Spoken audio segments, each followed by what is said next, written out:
আল্লাহ নবী সাল্লাল্লাহু আলাইহি সাল্লাম যখন কালিমার দাওয়াত দেন, ওই যুবক আল্লাহ নবী চেহারা দেখার পরে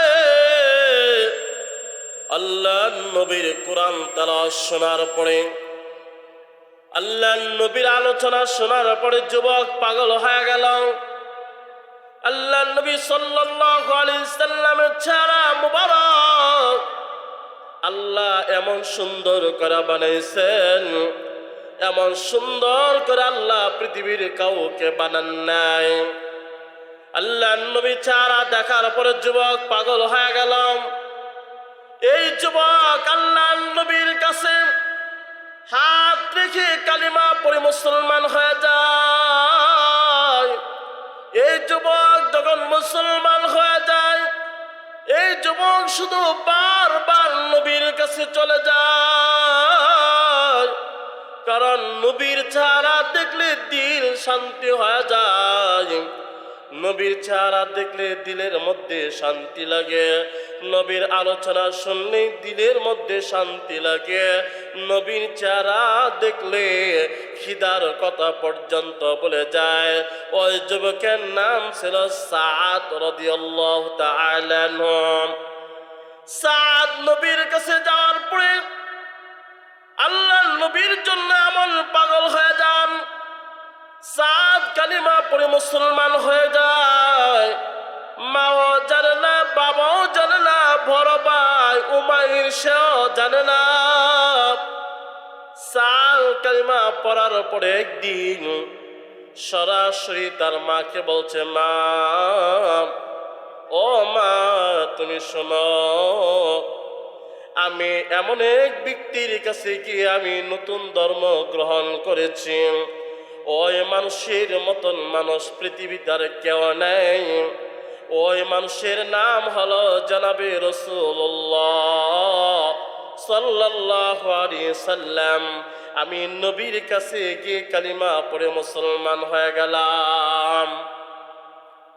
এই কথা শোনার পরে মাও অনেক সময় খুঁজেন, সন্তানকে পান না। সাদ এমন একজন যুবক যে সাদ যদি ভাত না খায়, মাও ভাত খায় না। সাদ যতক্ষণ পর্যন্ত না ঘুমায় ততক্ষণ পর্যন্ত মাও ঘুমান না, বাবাও ঘুমান না। ছোট সন্তানের প্রতি সবাই অন্যরকম একটি মায়া, ঠিক কিনা বলেন? ছোট সন্তান যে পরিমাণে অপরাধ করে তার 100 ভাগের অর্ধেকও বড় সন্তান করে না। তারপরও ছোট সন্তানকে বাবা ক্ষমা করে দেয়, ঠিক কিনা বলেন? সাদ রাদিয়াল্লাহু তাআলা আনহু ইসলাম গ্রহণ করার পরে যখন সময় পান, তিনি অযথা সময় নষ্ট না করে নবীর কাছে চলে যান। নবীর কাছে গিয়ে নবীর চেহারা দেখেন, নবীর আলোচনা শুনেন। সাদের মা একদিন হঠাৎ করে সাদকে পায় না। সাদের মা বাড়ির সামনে গিয়ে উলিতে গলিতে ঘুরতেছেন আর বলতেছেন, এ আমার এলাকার মানুষ, তোমরা বলো আমার সাদ কোথায়? আজকে তো আমি সাদকে পাই না। সাদ তো ঘরে আসে না, এখনো খানা খাই না।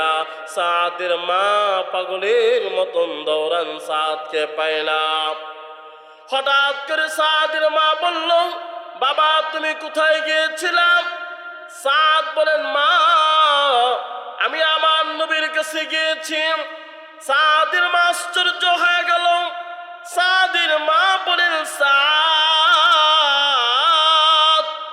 যতক্ষণ পর্যন্ত তুমি ইসলাম ত্যাগ না করবা, যতক্ষণ পর্যন্ত তুমি মুহাম্মদকে অস্বীকার না করবা, সাদ, আমি তোমার মা এক ফোঁটা পানিও পান করব না, আমি ঘরে খাবারও খাবো না, আমি ঘরের ভিতরে থাকব না, গাছের নিচে আমি আশ্রয় নিব না, আমি মরুভূমির মধ্যে থাকব যতক্ষণ পর্যন্ত তুমি ইসলাম না ছাড়ো। সাদের মা খানা বন্ধ করে দিল। সাদ রাদিয়াল্লাহু তাআলা আনহু মা ঘর থেকে বের হয়ে গেল। সাদের মা মরুভূমির মধ্যে গিয়ে বসে আছেন। সাদ রাদিয়াল্লাহু তাআলা আনহু বাবা বারবার বুঝায়, শুনো শুনো শুনো, তুমি রাগ করিও না, তুমি ঘরের ভিতরে আসো। বড় ছেলে উমাইর বারবার বোঝায়, মা মানে না, স্বামী বোঝায় মানে না, এলাকার মানুষগুলো বোঝায়, তারপরও মানে না।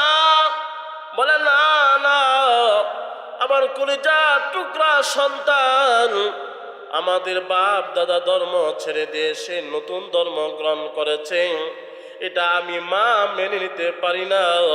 যতক্ষণ পর্যন্ত আমার সাদ ইসলাম না ত্যাগ করবে ততক্ষণ পর্যন্ত আমি মা দুনিয়ার কোনো খাবার খাবো না। এলাকার মানুষগুলো চলে গেল সাদ রাদিয়াল্লাহু তাআলা আনহুর কাছে। তিনি ঘরের এক কোণে বসে আছেন। এলাকার মানুষগুলো বারবার বলে, সাদ রে, তুই যদি ইসলাম না ছাড়স তোর মা মারা যাবে। এ সাদ,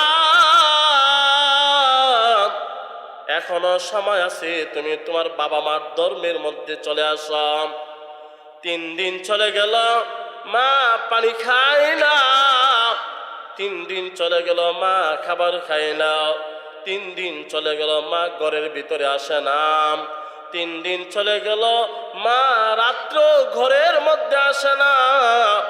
মা দুর্বল হয়ে যাচ্ছে। এলাকার মানুষগুলো বারবার সাদ রাদিয়াল্লাহু তাআলা আনহুর কাছে গিয়ে বলে, সাদ রে, তুমি তোমার মার কথা শোনো, তুমি যদি মার কথা না শোনো তাহলে তুমি ধ্বংস হয়ে যাইবা। এখন কি করবেন? সাদ রাদিয়াল্লাহু তাআলা আনহু বলেন, আমার নবী এখনো মদিনায় না মক্কা আছেন, আমার নবী এখনো মক্কা মুআজ্জামা আছেন, আমি দুনিয়ার কারোর কথা শুনব না। আমি আমার নবীর কাছে যাব, আমার নবী যা বলে আমি তাই করব। সাদ রাদিয়াল্লাহু তাআলা আনহু নবীর কাছে চলে যান।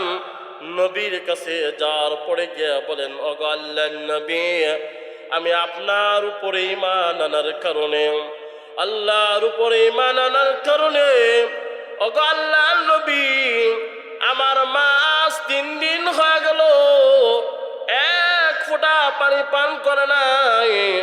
আমার মা 3 দিন ধরে খাবার খায় না। আমার মা 3 দিন হয়ে গেল ঘরের ভিতরে আসে না। ওগো আল্লাহর নবী, এলাকার মানুষগুলো সবাই আমার কাছে আসছে আর আমাকে সান্ত্বনা দিতেছে, বলছে, বাবা তুমি তোমার মার কথা শোনো, তুমি তোমার বাবার কথা শোনো, তুমি তোমার বড় ভাইয়ের কথা শোনো। সাদ বলেন, আমাকে এইভাবে বারবার সান্ত্বনা দেওয়া হচ্ছে, নবী গো, এখন আমি কি করব? আমি কি আমার মার কথা শুনবো নাকি আমি আপনার কথা শুনবো? আল্লাহর নবী শোনার পর আশ্চর্য হয়ে গেলেন। আল্লাহর নবী বলেন, সাদ, এই সিদ্ধান্ত আমি বিশ্ব নবী দিতে পারবো না। সাদ, তুমি এখানে অপেক্ষা করো, দেখি আমার আল্লাহ কি সিদ্ধান্ত দেয়। জমিনের মধ্যে সাদ রাদিয়াল্লাহু তাআলা আনহু আল্লাহর নবী বিশ্ব নবী রাহমাতুল লিল আলামিন জনাবে রাসূলুল্লাহ সাল্লাল্লাহু আলাইহি সাল্লাম দুইজন একসাথে কথা বলছেন।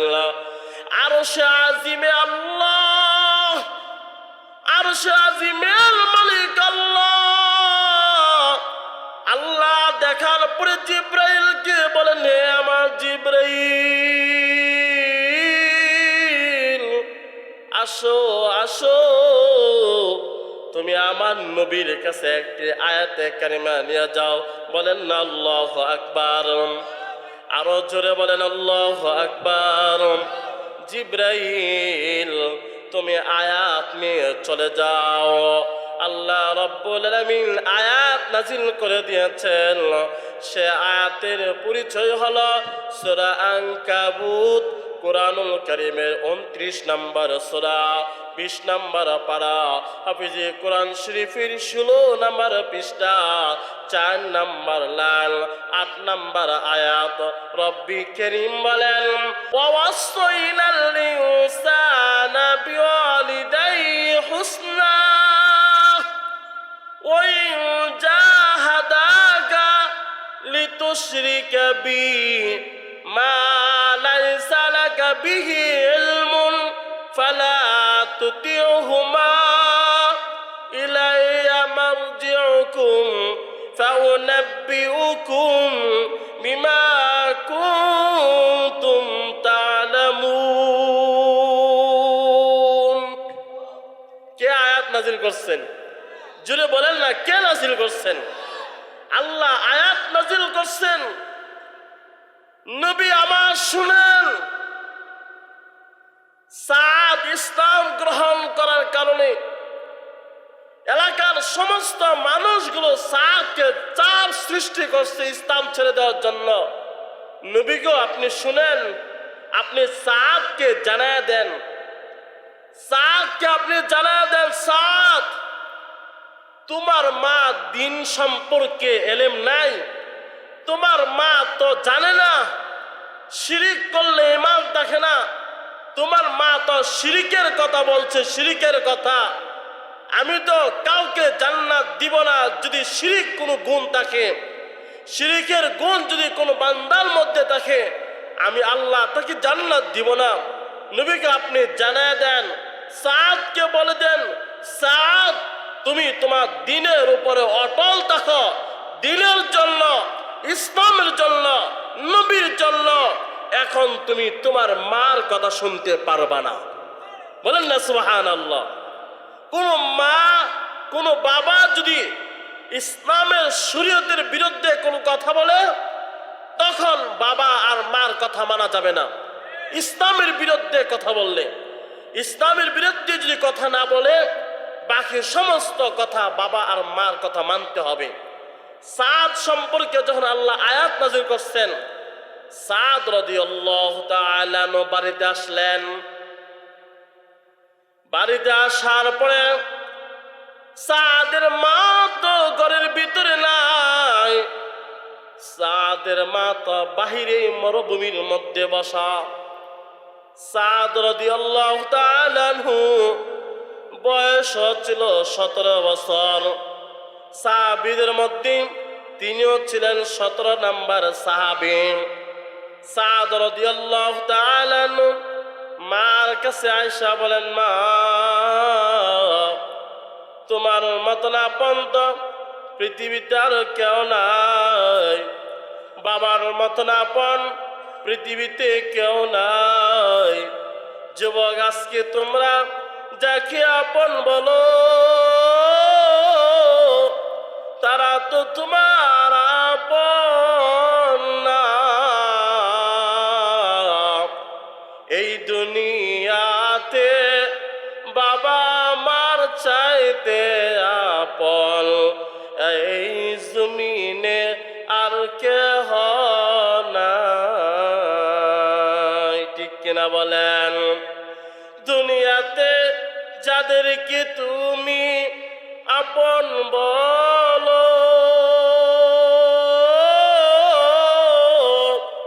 তারা তোমার আপন হয় শুধুমাত্র টাকার কারণ। টাকা না থাকলে যুবক দুনিয়ার কেহ আপন না।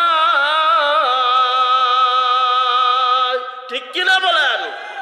টাকা আছে, আপন জনের অভাব নাই, টাকা আছে, বন্ধুর অভাব নাই, টাকা আছে, আত্মীয় স্বজনের অভাব নাই, টাকা আছে, ভাইয়ের অভাব নাই, টাকা আছে, বোনের অভাব নাই, টাকা আছে, প্রশংসার অভাব নাই।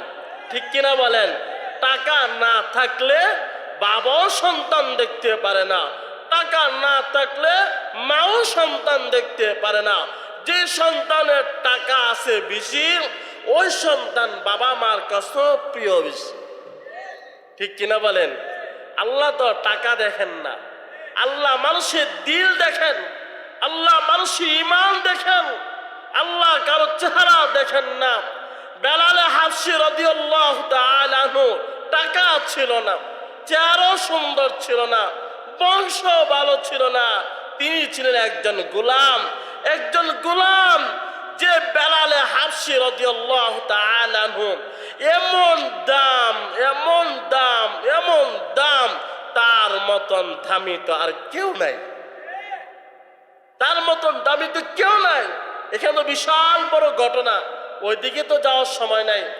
কিন্তু সাদ রাদিয়াল্লাহু তাআলা আনহু মার কাছে আসার পরে বলছেন, মা তুমি আমার মা, কোনো সন্দেহ নাই, তুমি আমাকে গর্ভে ধারণ করতে গিয়ে অনেক কষ্ট করেছ, কিন্তু মা মরণের পরে শুরু হবে, আর মরণও আসবে না, মরণের পরে শুরু হবে, আর জগৎ শেষও হবে না। মা শোনো, একবার যদি বেঈমান হয়ে মারা যায়, দ্বিতীয়বার ঈমান আনার সুযোগ নাই। ওগো মা তুমি শোনো, আমি যার উপরে ঈমান আনছি, আমি সেই ঈমানের উপরে অটল আছি। একটু আসতে বলেন না সুবহানাল্লাহ। সাদ বারবার বলে, মা আজ 3 দিন যাবত তুমি কোনো খাবার খাও না, মা তুমি দুর্বল হয়ে গিয়েছ। মা গো, আমি সাদ তোমার মতন মাকে একবার না 2 বার নাম, তোমার মতন হাজারো মাকে আমি দিনের জন্য স্বীকার করলাম। এই কথা বলার পরে মা আশ্চর্য হয়ে গেল। মা বলেন, হে সাদ, জীবনে কোনোদিন তুমি আমার সাথে তর্ক করো নাই, জীবনে কোনোদিন আমার সাথে খারাপ আচরণ করো নাই, আজকে তুমি আমাকে বলছো মা তোমার মতন 1000 মাও যদি মরে যায়, আমি সাদ ইসলাম ছাড়ব না, ইসলাম ছাড়ব না। এই কথা বলার পরে আল্লাহ সাদ রাদিয়াল্লাহু তাআলা আনহুর মার নাম ছিল হামনা, তার দিলকে আল্লাহ পরিবর্তন করে দিলেন। হামনা বলেন, আমার সন্তান এইভাবে কথা বলার পরে, ঈমানের উপরে অটল থাকার পরে আমার দিল সাক্ষী দিয়েছে, আমার সন্তান যার উপরে ঈমান আনছে, ওই ব্যক্তি বা ওই নবী যার উপরে ঈমান আনছে, যার কাছে আমার সন্তানকে কালিমা পড়ছে, তার ধর্ম সত্য, যার মধ্যে যাররা যাররা পরিমাণ কোনো সন্দেহ নাই। মা তখন বলেন, আমার সন্তান সাদ, এ সাদ, তুমি আমাকে এখন কালিমা পড়া দাও, আমি মুসলমান হয়ে যাব। আর আসতে বলেন সুবহানাল্লাহ। সাদের মা বলেন, সাদ তুমি আমাকে এখন কালিমা পড়াও, আমি মুসলমান হয়ে যাব। এলাকার মানুষেরা আশ্চর্য হয়ে গেল যে মা সাদের জন্য 3 দিন পর্যন্ত খাবার খায় না, যে মা 3 দিন পর্যন্ত ঘরের ভিতরে আসে না, ওই মা আজকে নিজের সন্তানের হাতে হাত রেখে কালিমা পড়ে মুসলমান হয়ে গেলেন। মা যখন মুসলমান হয়ে গেল, বাবার নাম ওয়াক্কাস। বাবা বলেন, আমার সন্তান যার উপরে ঈমান আনছে, আমার সন্তান যে কালিমা পড়ে মুসলমান হয়েছে, আমার স্ত্রী যে কালিমা পড়ে মুসলমান হয়েছে, সাদ রে তুমিও আমাকে ওই কালিমা পড়ে দাও। আল্লাহ নবীর কাছ থেকে যেভাবে কালিমা শিখছেন, সাদ রাদিয়াল্লাহু তাআলা আনহু ওইভাবে বাবাকে কালিমা পড়ালেন, বাবা মুসলমান হয়ে গেলেন। মা মুসলমান হয়ে গেল, বাবা মুসলমান হয়ে গেল। সাদ রাদিয়াল্লাহু তাআলা আনহু বোন ছিল না, একজন ভাই ছিল, বড় ভাই, তার নাম হলো উমাইর। উমাইর দেখলেন ছোট ভাই মুসলমান হয়ে গেল, উমাইর দেখলেন মা মুসলমান হয়ে গেল, উমাইর দেখলেন বাবাও মুসলমান হয়ে গেল। উমাইর তখন বলেন, ভাই, হে আমার ছোট ভাই, তুমিও আমাকে কালিমা পড়ে দাও, লা ইলাহা ইল্লাল্লাহু মুহাম্মাদুর রাসূলুল্লাহ সাল্লাল্লাহু আলাইহি ওয়াসাল্লাম। এইভাবে কালিমা পড়ে বড় ভাইও মুসলমান হয়ে গেলেন। বলেন না সুবহানাল্লাহ। একজন যুবক কালিমা পড়ে মুসলমান হয়ে গেলেন। এই যুবক কালিমার উপরে অটল থাকার কারণে মাও হেদায়েত পেয়ে গেলেন, মাও মুসলমান হয়ে গেলেন। সন্তানের কারণে বাবাও মুসলমান হয়ে গেলেন, সন্তানের কারণে বড় সন্তানও মুসলমান হয়ে সাহাবী হয়ে গেলেন। বলেন না সুবহানাল্লাহ। যদি সাদ যদি বলতো, মা আমি মুহাম্মদের ধর্ম ছেড়ে দিলাম, তাহলে আজকে একই পরিবারের মধ্যে 4 জন লোক মুসলমান হয়ে সাহাবী হয়ে পারত না। ঠিক কিনা বলেন?